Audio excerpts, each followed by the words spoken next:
আমারই চেতনার রঙে পান্না হলো সবুজ, চুনি উঠল রাঙা হয়ে। আমি চোখ মেললুম আকাশে,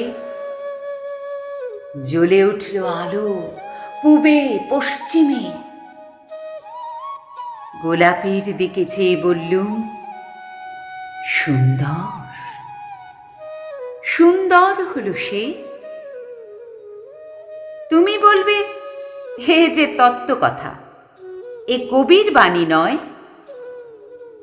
আমি বলবো, এ সত্য, তাই এ কাব্য। এ আমার অহংকার, অহংকার সমস্ত মানুষের হয়ে। মানুষের অহংকার পটেই বিশ্বকর্মার বিশ্বশিল্প।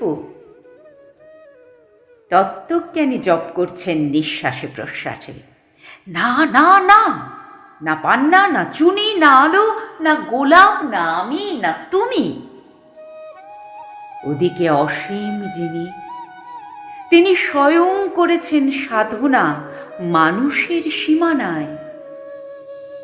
তাকেই বলে আমি।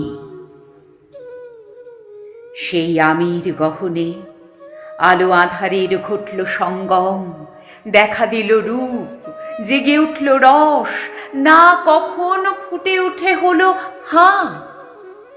মায়ার মন্ত্রে, রেখায়, রঙে, সুখে দুঃখে।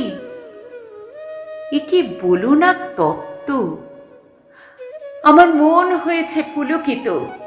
বিশ্ব আমির রচনার আসরে হাতে নিয়ে তুলি, পাত্রে নিয়ে রং। পণ্ডিত বলছেন, বুড়ো চন্দ্রটা নিষ্ঠুর চতুর হাসি তার। মৃত্যুদূতের মতো গুঁড়ি মেরে আসছে সে পৃথিবীর পাঁজরের কাছে। একদিন দেবে চরম টান তার সাগরে পর্বতে।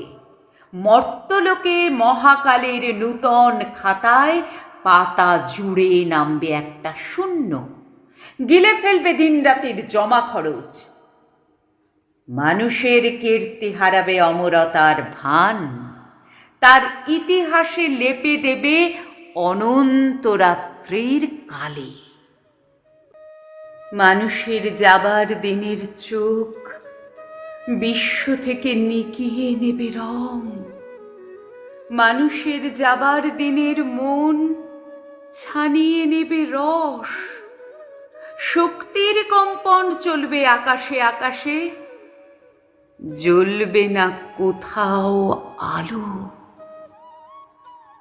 বিনাহীন সভায় যন্ত্রীর আঙুল নাচবে, বাজবে না সুর।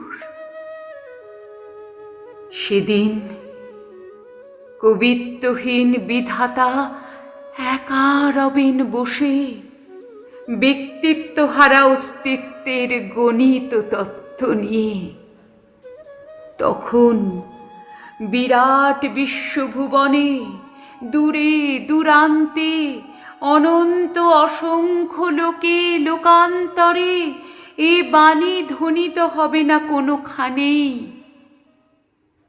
তুমি সুন্দর, আমি ভালোবাসি। বিধাতা কি আবার বসবেন সাধনা করতে যুগ যুগান্তর ধরে? প্রলয় সন্ধ্যায় জপ করবেন, কথা কও, কথা কও।